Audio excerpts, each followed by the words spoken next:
So for those of you who don't know, Dillian Whyte is fighting on the whole card this weekend. The card that is headlined by the amazing clash that is Tommy Coyle versus Luke Campbell. Anyway, we'll get to that in another video at some point in the future. But yeah, Dillian Whyte makes his return to the ring in what is a clear attempt from Matchroom to build the Whyte-Joshua fight for later this year. And to be honest, it's a good thing. Whyte needs to be active. He needs to shake off ring rust. I know he's had an injury. He's had problems with his trainer. It's good to see him back, and it's good to see him active. I'm sure Matchroom will get Anthony Joshua in the ring. We'll get them doing a stare down. We'll get them exchanging some sort of WWE style words. It should be all very, very entertaining. Now, Dillian Whyte is facing Irineu Beato Costa Jr. Now, some of you may remember Beato Costa Jr. from the Joseph Parker fight, or perhaps from the David Price fight.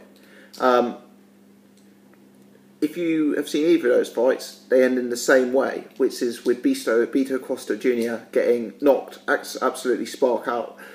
Specifically in the Joseph Parker fight where he got completely iced. I thought David Price did quite a laboured job of getting rid of Costa Jr. actually, so maybe it's unfair of me to say that he got wiped out. Either way, this is a guy who comes with a very, very padded record. I think his record, and I don't have BoxRec in front of me, but I think it may be 18-3, and I think he may have lost the last 3 on the bounce, namely to Parker Price. And I think before then he lost a very, very one-sided decision to Christian Hamer, actually, before Christian Hamer fought Tyson Fury, perhaps. I'm just putting it up on BoxRec. He's not 18-3, he's actually 17-4. So, and last time out he actually had a win. He beat an opponent with a 1-12 record. So he lost to Joseph Parker, as we've already discussed. He lost to Christian Hamer, lost to David Price, and he also got stopped in 2 rounds by Dennis Boistov. So this is a guy, you know, all of his wins come against the level of opposition I just mentioned. You know, the guy he fought with a 1-12 record, which kind of tells you what you need to know. He's got a padded record in the extreme. He's a big guy. You know, clearly he can maybe punch a little bit because he seems to get rid of these 1-12 type fighters in 1 or 2 rounds. But at this sort of level, he's got absolutely nothing. You know, Joseph Parker destroyed this guy.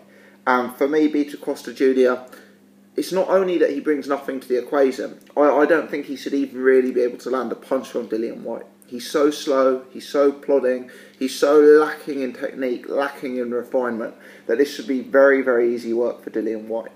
Don't let the fact that Beato Costa Jr. may be the bigger man, don't let the fact that Beato Costa Jr. has got a bit more in-ring experience and has fought bigger names fool you. This is going to be very, very easy work for Dillian Whyte.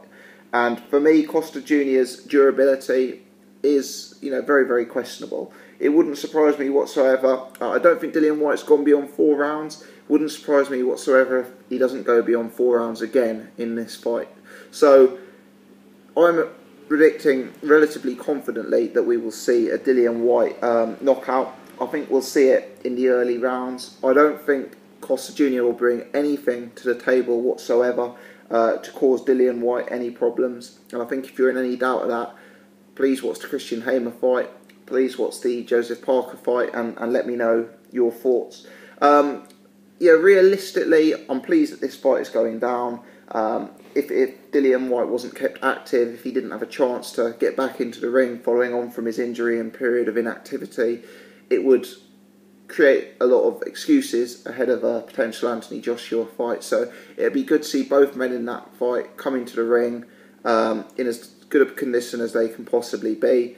And, that will make it a more entertaining matchup. So this fight happens on the weekend on the Tommy Coyle, Luke Campbell undercard.